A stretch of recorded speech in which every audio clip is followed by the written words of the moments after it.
Hello students, this is Mrs. J again. I'm going to show you how to apply the framework you just learned earlier to solve the problems below. These are very simple problems. You shouldn't have problems solving this kind of problem. Let's see number one. Mary had $20 in her savings. Her mom gave her $4 more.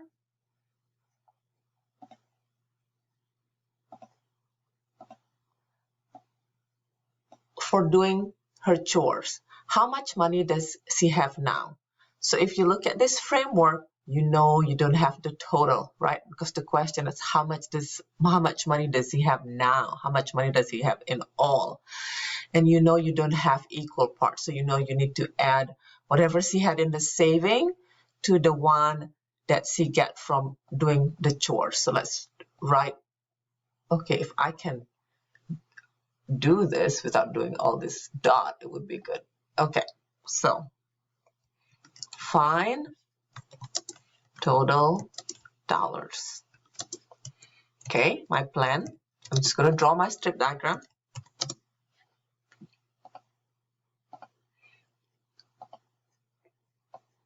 So, okay, this is not very good strip diagram, but anyway, you get the idea. Just put your question mark here for the total, and you have $20. This is $20 from saving and $4 from doing chores. And the question is how much the total, right? So now let's write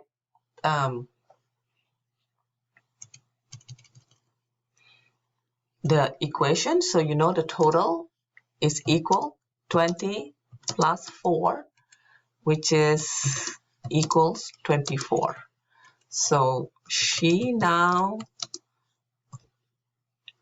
has $24. Does your answer make sense? Yes, of course it does, because she has 20 to begin with and 4 from her chores. So 20, 21, 22, 23, 24. Yes, check, check. That's easy. Okay, we're going to do number 2. You know what? Why don't you try number 2 by yourself? I'm going to show you how to do number 3. Okay, so number 3. Marilyn saved $20. Betty saved $3 more than Marilyn. How much money did Betty save? Oh, super simple. Who saved more money? Betty did. How many more? $3 more. So how much money did Betty save? You know that, 20 and 3 more. So that's $23. But for this exercise, we're going to learn, because we're learning the 4-step problem solving strategy. Let's do the step. So step 1. Step 1. You say find Betty dollars. Okay. And you say Marilyn. Oh, Glenn. Marilyn. M for Marilyn. M has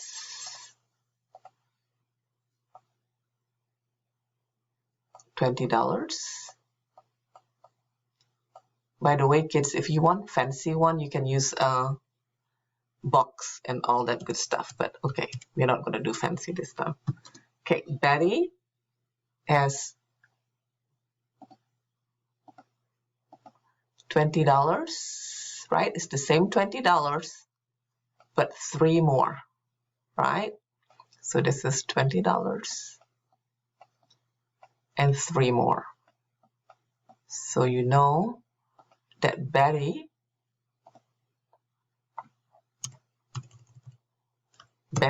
has 20 and 3 more, which is $23, right? So you say Betty has, oh, Betty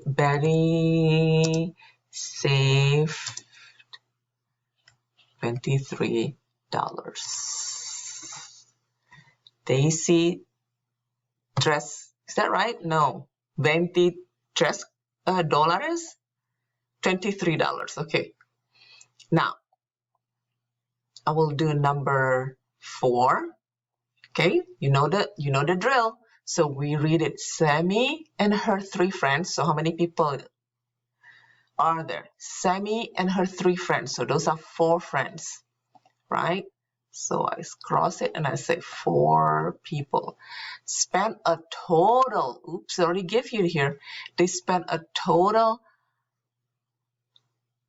$24 total to shop at a dollar store. If they spend the same amount of money, how much did each girl spend? Well, this is super easy. You know that you have the total, and the question is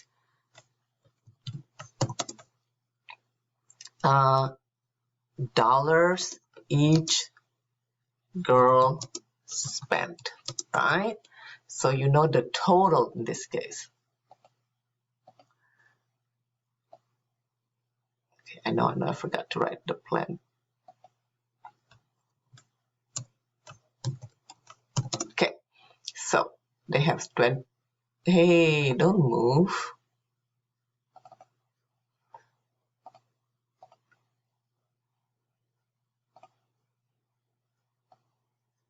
Okay, so this has got $24 and there are 4 girls. 1, 2, 3, 4 girls. So the question is how much does each girl spend, right? So if you have 24 and you want to know how much money did each girl spend, you know this is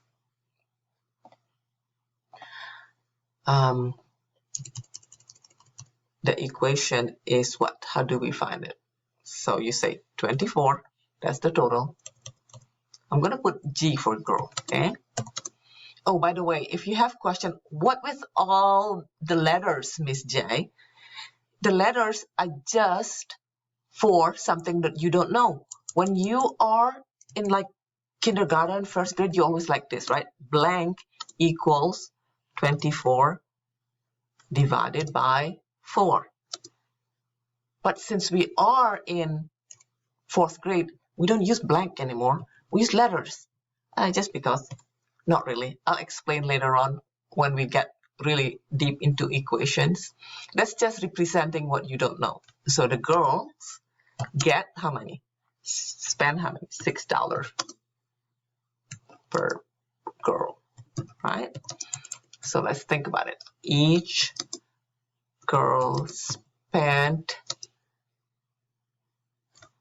$6. Okay, now evaluate it.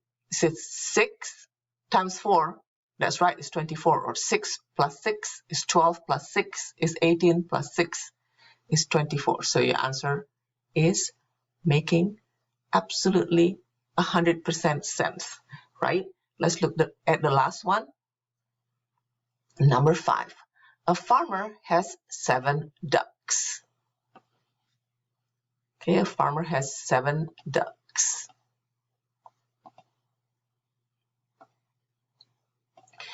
He has 5 times as many chickens as ducks.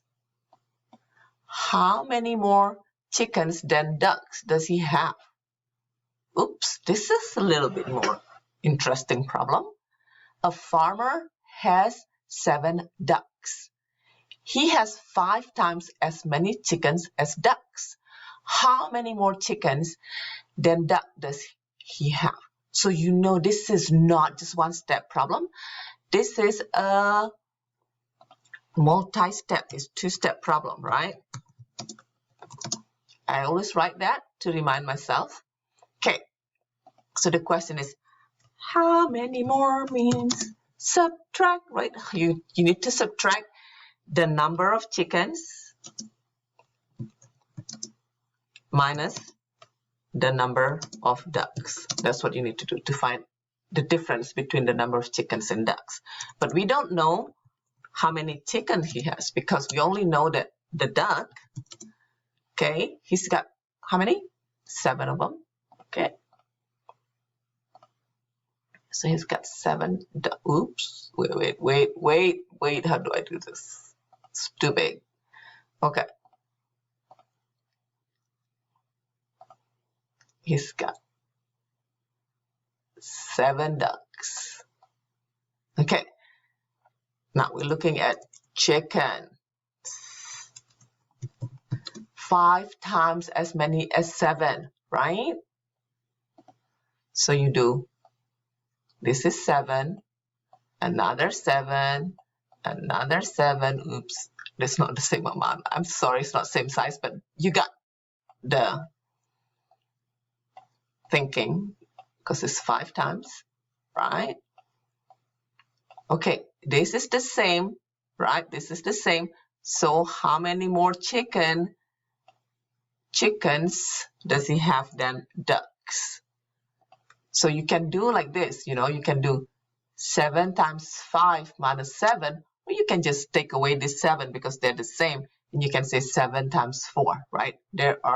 He's got, the farmer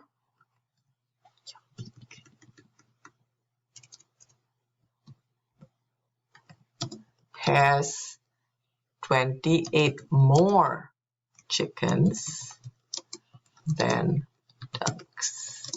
Really, if the question is how many chickens he's got, how many chickens did he have? Chickens equals 35.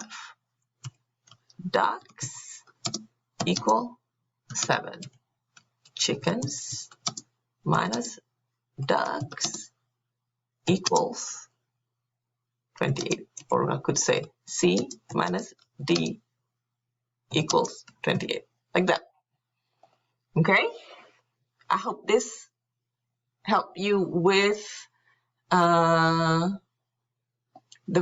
to use the 4-step problem solving strategy. And I hope this helped you to figure out how to send your assignment back to me. Okay? Just find the draw function either in Words or in PDF or in PowerPoint, and you can send it back to me. If you're really nice, could you please work number 2 and send it back to me? I really would like to see your work. It's not graded, but I would really appreciate it if you do it and send it back to me. Thank you very much for paying attention.